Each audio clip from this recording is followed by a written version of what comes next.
Base metals में शानदार recovery लौटी है। शुरुआती गिरावट खत्म हुई है। कॉपर समेत तमाम मेटल्स बढ़त पर कारोबार कर रहे हैं। पूरे पैक को यहां पर हम देख रहे हैं, जिंक कॉपर लीड कर रहा है, जो कि 1% पौन से 1% तक ऊपर है। बाकी सारे मेटल्स भी आधे % की मजबूती के साथ ट्रेड कर रहे हैं। कच्चे तेल में तेजी लौटी है। 3 हफ्ते के निचले स्तर से जो सुबह को ये लेवल्स दिखे थे, वहां से ये उठा है और हम देख रहे हैं 1/4 से पौने 1% तक की मजबूती दिख रही है। ब्रेंट एक बार फिर से $50 के ऊपर पहुंच गया है। धनतेरस से ठीक पहले सोने में भी आज बढ़ोतरी देखने को मिली है। चांदी का दाम तकरीबन आधे % ऊपर है।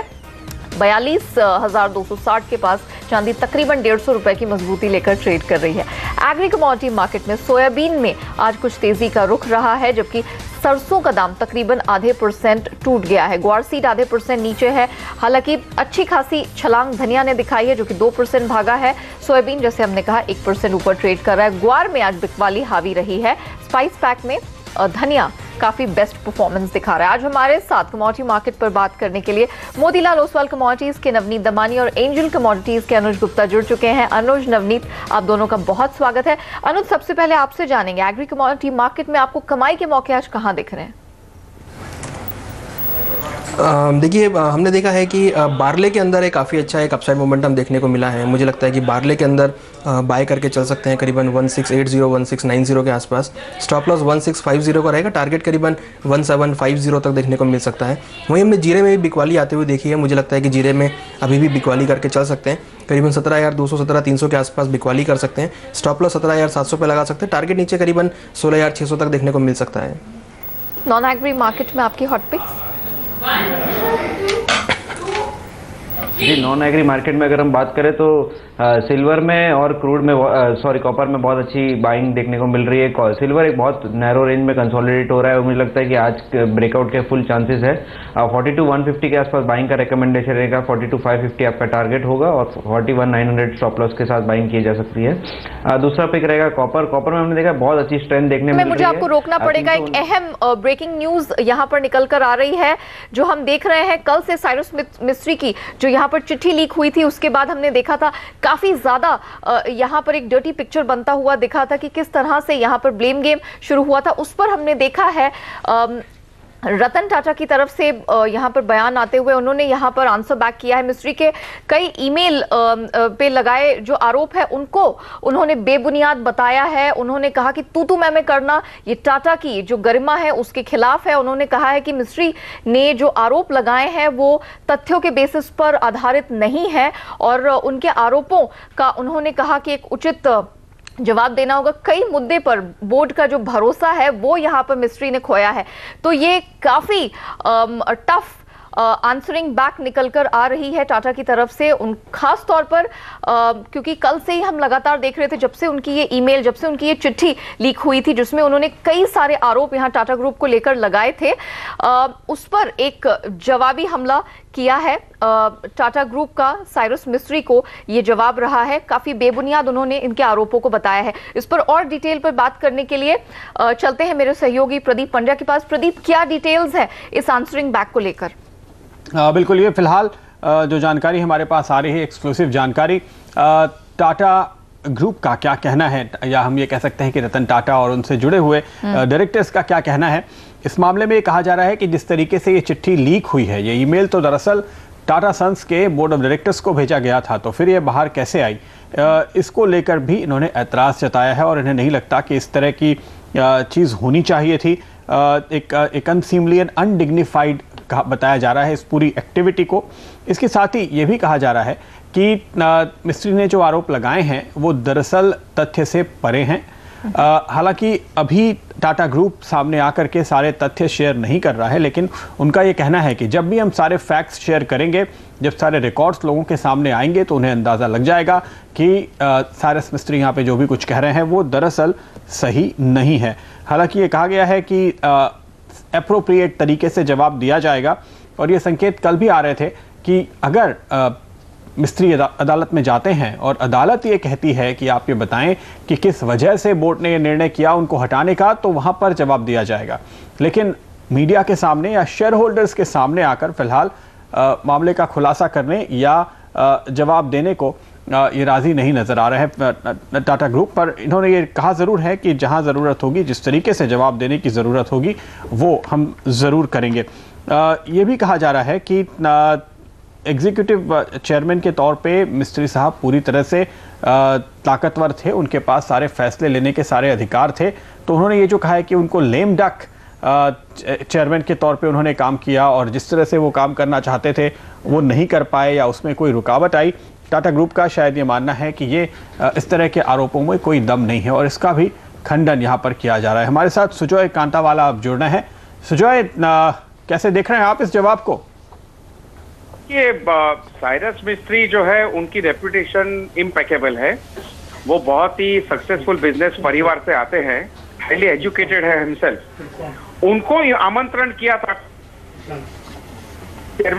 जी, और उनके अंदर जो पोटेंशियल था वो उन्होंने देखा था कि ये यंग आदमी है, टाटा ग्रुप को आगे जाकर बहुत सफलता होगी इसकी लीडरशिप के अंडर।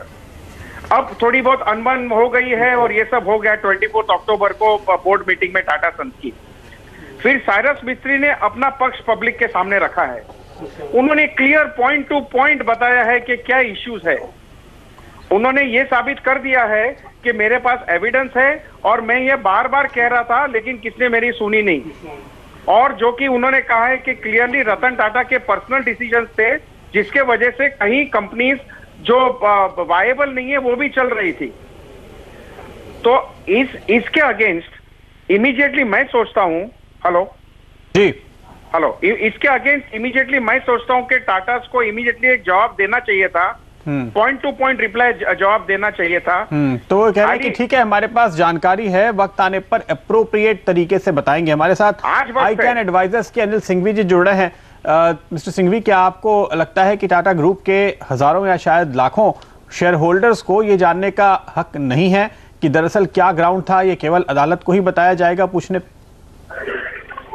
नहीं, ये तो बहुत ही बेबुनियाद और बेतुकी की बात हो गई कि हमारे पास जवाब है पर हम जवाब नहीं देंगे। पहले तो आपने साइरस मिस्त्री को निकाला क्यों? उसका जवाब क्या है? 3 दिन से हम उसी जवाब के वेट कर रहे हैं, वो जवाब आया नहीं।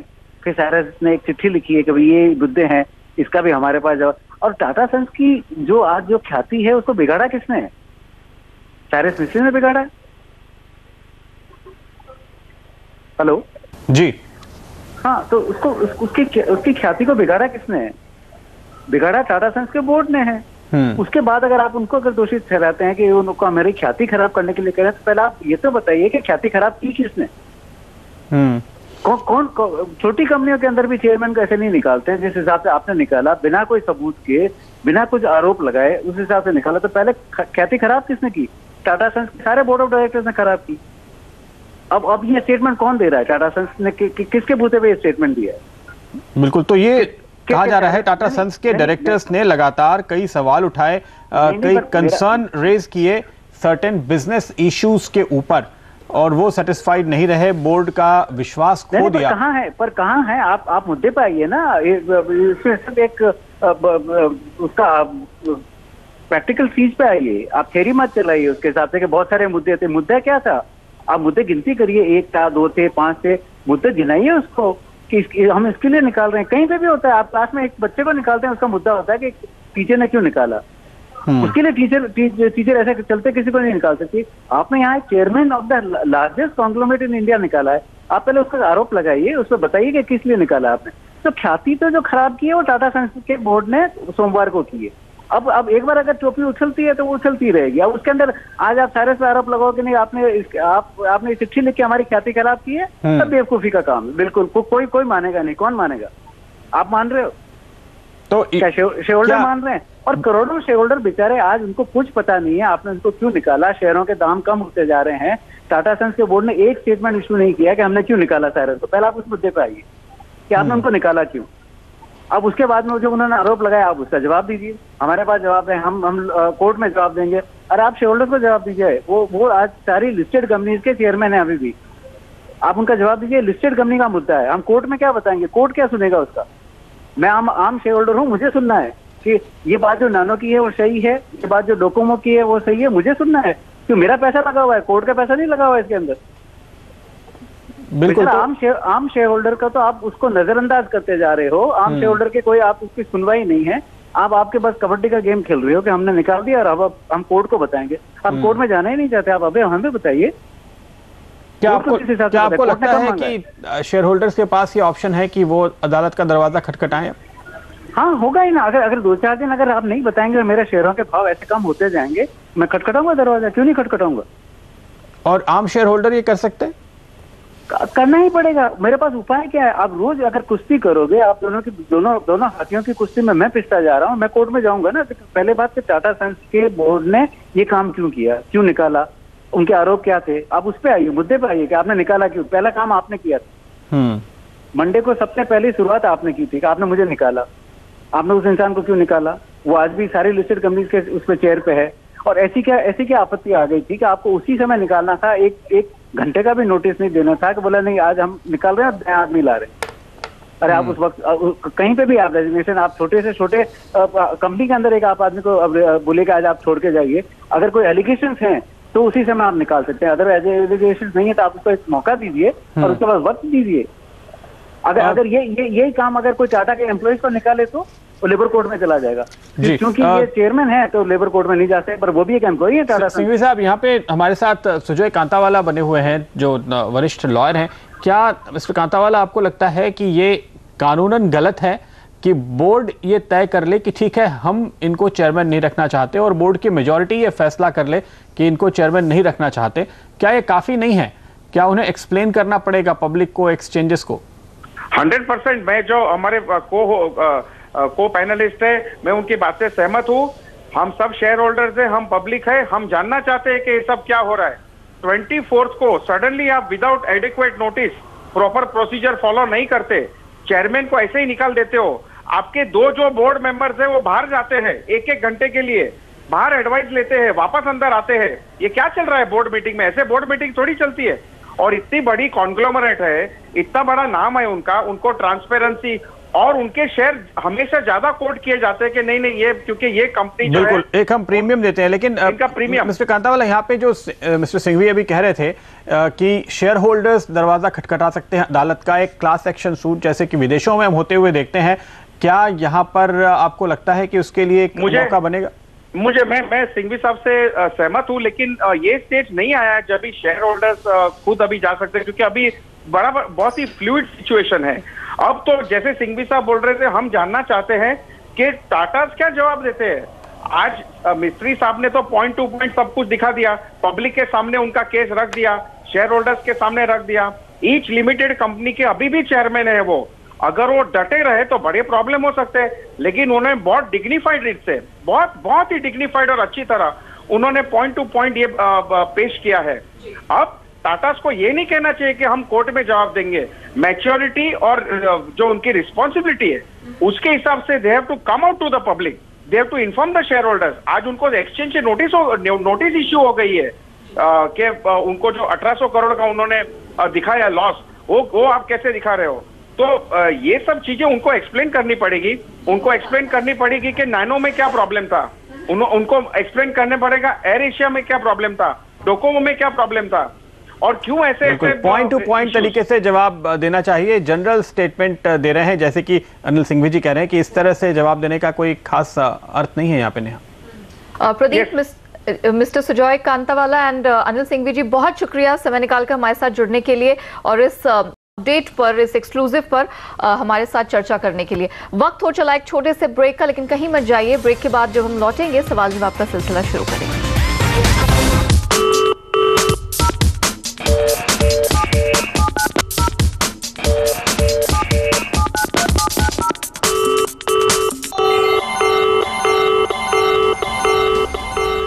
वेलकम बैक, आप देख रहे हैं कमोडिटी कॉल, सवाल जवाब का सिलसिला शुरू करते हैं। मोहम्मद आरिफ हमारे साथ मुरादाबाद से फोन लाइन पर जुड़ चुके हैं। आरिफ साहब, पूछिए अपना सवाल।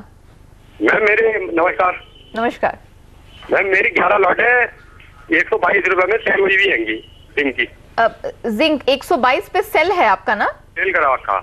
ओके, हमने एक रिबाउंड आता हुआ पूरे बेस मेटल पैक में देखा है, जिंक काफी बेहतर प्रदर्शन दिखा रहा है। नवनीत, आपकी क्या कॉल होगी? 122 पर इनकी सेल की पोजीशन, क्या करना चाहिए अब इन्हें? जी 122 मतलब ये कम से कम 35 रुपए आउट ऑफ मनी है अभी। इनके इनकी पोजीशन काफी टाइम पहले एग्जिट कर देनी चाहिए। जिंक सबसे स्ट्रॉन्गेस्ट मेटल है आज के तारीख में भी, almost year to date 50% gains के बावजूद भी उसमें और पॉसिबिलिटी है कि 10 से 15% और यहाँ से रैली कर सकता है। मैं एडवाइस करूंगा कोई भी डिप आएगी तो इनकी पोजीशन एग्जिट कर लेनी चाहिए, यहाँ पे एवरेज करने का बिल्कुल नहीं सोचना चाहिए। तेलंगाना का रुख करते शेखर रेड्डी जी हमारे साथ फोन लाइन पर है। रेड्डी साहब गुड इवनिंग, किस कमोडिटी में जानकारी चाहते हैं आप? मैडम कुकुड़ में 1930 में सेल करा हूँ मैडम। 1930 पर कोकुड़ आपने लिया है। अनुज क्या है आपकी एनालिसिस? देखिए हमें लगता है कि कॉटन सीड ऑयल केक में जो ट्रेंड है वो डाउन साइड का रहेगा। हालांकि इन्होंने अच्छे रेट पे बेचा है, मुझे लगता है कि नीचे जो टारगेट है करीबन 1870 के आसपास ही लगा सकते हैं और वहाँ प्रॉफिट बुक कर सकते हैं। ओवरऑल ट्रेंड डाउन है तो मुझे लगता है कि सेलिंग में रहना एक अच्छा ट्रेड रहेगा। चलिए इसी के साथ वक्त यहीं समाप्त होता है कमोडिटी कॉल में। नवनीत, अनुज, बहुत शुक्रिया समय निकालकर हमारे साथ जुड़ने के लिए और हमारे दर्शकों के सवालों के जवाब देने के लिए। तो कमोडिटी कॉल में आज इतना ही, हमें दीजिए इजाजत, लेकिन आप बने रहिए, देखते रहिए CNBC आवाज। नमस्कार।